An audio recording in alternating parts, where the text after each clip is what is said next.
Assalamualaikum warahmatullahi wabarakatuh. Fenomena Habib Rizik Syihab.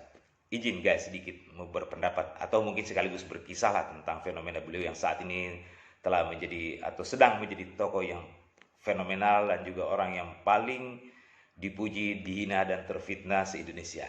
Saya tertarik untuk mengomentarinya walaupun saya bukan siapa-siapa karena saya pernah punya histori yang sedikit tidak nyaman dengan beliau ketika itu, dan hari ini dia berevolusi menjadi sosok yang paling fenomenal, dan juga banyak orang yang ingin menumpangi popularitas dan juga mencari panggung dengan kebesaran dengan fenomena yang beliau hadirkan di negeri ini.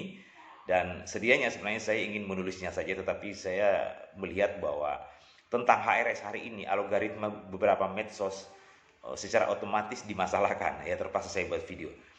Tahun 99 saya dipanggil oleh PT Akurama Record. Kala itu bosnya dia menghubungi saya bahwa minta tolong untuk dibuatin ilustrasi musik untuk video atau CD serta kaset dakwah beliau, di mana sebelumnya saya juga sering menggarap ilustrasi musik khotbah Ustadz almarhum Ustadz Arifin Ilham, Ustadz Jeffrey, dan juga termasuk Bapak Ustadz Yusuf Mansur dan sebagainya. Bos Akurama kembali menghubungi saya meminta bahwa ada lagi ini Ustadz baru yang ingin buat CD juga, tolong buatin musik, namanya Habib Rizik Syihab. Tapi saya belum terlalu mengenal beliau lah ketika itu. Singkat cerita, saya tiba di studio Akurama Record Pluit ketika itu. Beliau lagi tik suara di dalam ruang vokal. Saya sambil menunggu anak-anak saya suruh pasang alat saya untuk persiapan mengisi. Usai tik beliau masuk ke ruang vokal, dia ngelihat saya dengan gondrong gaya seniman, zaman itu namanya masih muda, ya tahun 99.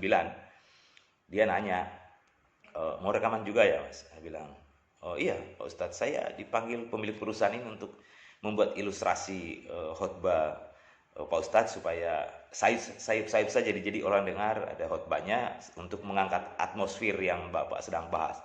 Sontak beliau dengan agak sedikit apa ya, nggak nyaman lah menurutku, dia mengatakan bahwa dakwah saya tidak pakai musik.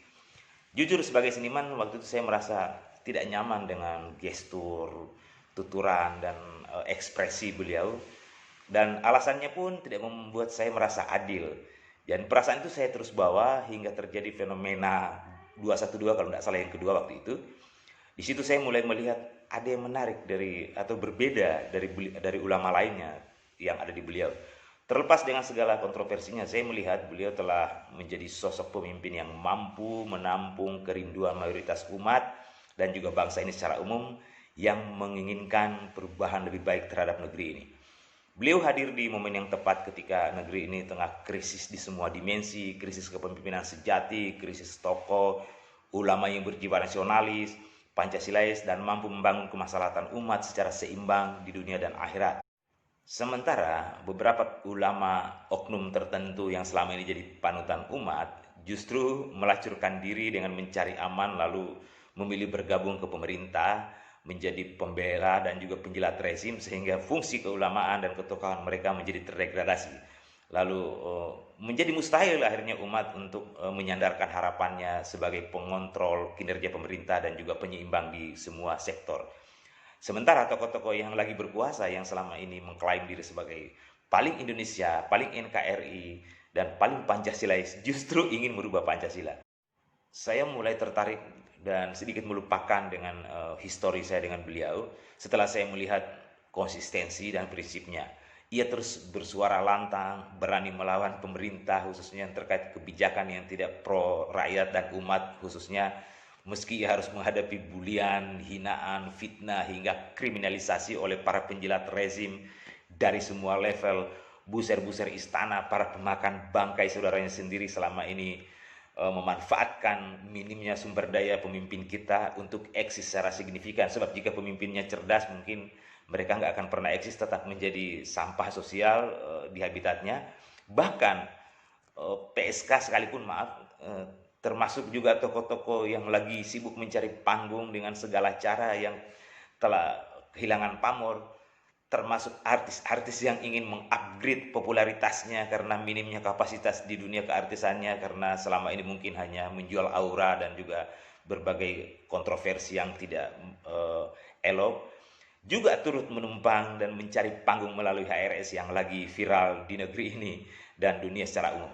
Dan yang paling menarik adalah sejauh ini yang saya lihat beliau dalam perjuangannya dia tidak melepaskan status keulamaannya. Saya tidak melihat dia ada agenda untuk ingin umpamanya jadi gubernur DKI, mungkin jadi ketua DPR, menteri, apalagi presiden. Dan tidak ada juga niatnya menjadi komisaris di Pertamina atau BUMN.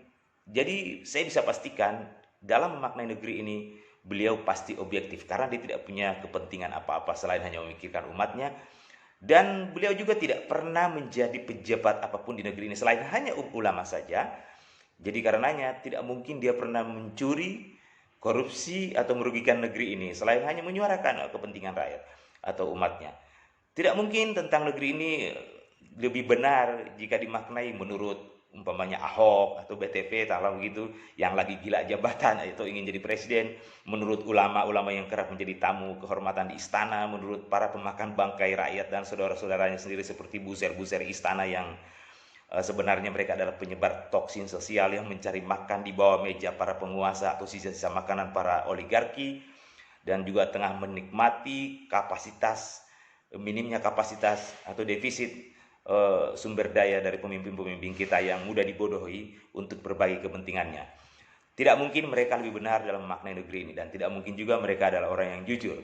Melihat antusias umat yang menyambutnya serta kemampuannya mengendalikan massa hingga jutaan meski beliau lagi di luar negeri dengan segala penghinaan, fitnah dan juga kriminalisasi, praktis membuat tokoh-tokoh nasional yang selama ini sibuk melakukan pencitraan garing dan norak, menjual janji politik palsu, pencuri, penjual, dan penikmati kekayaan negara, merasa tidak lagi berharga dan tidak punya makna atau nilai, sehingga mereka hanya bisa mempertahankan eksistensi dengan kekuasaan yang mereka punya, menggunakan segala cara dan pamor mereka dengan cara yang tidak elok. Hanya karena mereka tidak lagi menghargai perbedaan, padahal sebenarnya mereka tinggal memperbaiki diri, kebijakannya dibenahin, rakyat akan simpatik, tidak perlu menggunakan segala cara untuk itu. Apalagi para tokoh-tokoh yang hanya menumpang dinasti atau nama besar keluarganya di masa lalu meski tanpa kapasitas dan hanya hidup dengan sindrom kekuasaan keluarganya dulu, dan hari ini tampak semakin tidak berkapasitas dan betul-betul tidak bermakna dengan fenomena yang terjadi terhadap Habib Rizik Syihab. Sementara secara psikologis Habib Rizik tidak ada beban untuk itu karena beliau tidak pernah menjabat apa-apa atau pernah merugikan negara secara ekonomi atau apapun itu. Saya bayangkan fenomena ini seperti ketika di era kemerdekaan, mungkin seperti itu.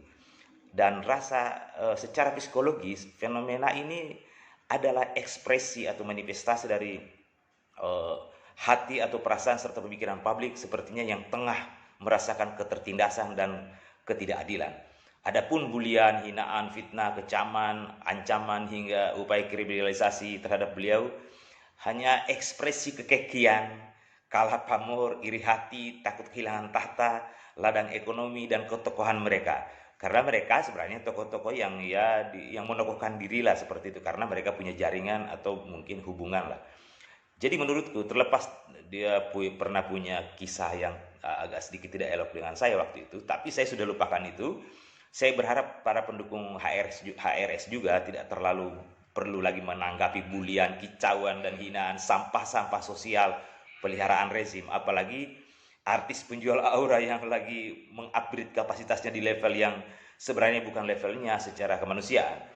Karena jika reaksinya berlebihan, tidak hanya mengurangi simpatik publik yang objektif, tetapi juga merendahkan sumber daya tim Habib Rizik sendiri yang menanggapi sampah-sampah sosial ini.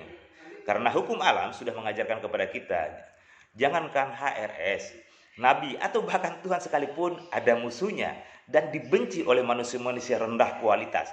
Sebab legitimasi kebenaran seseorang salah satunya adalah ketika orang munafik terus membuli, menghina dan memfitnahnya. Dan juga orang besar atau tokoh besar biasanya dibesarkan juga oleh musuhnya. Salam bagi yang berpikir. Wabillahi taufiq wal hidayah. Wassalamualaikum warahmatullahi wabarakatuh.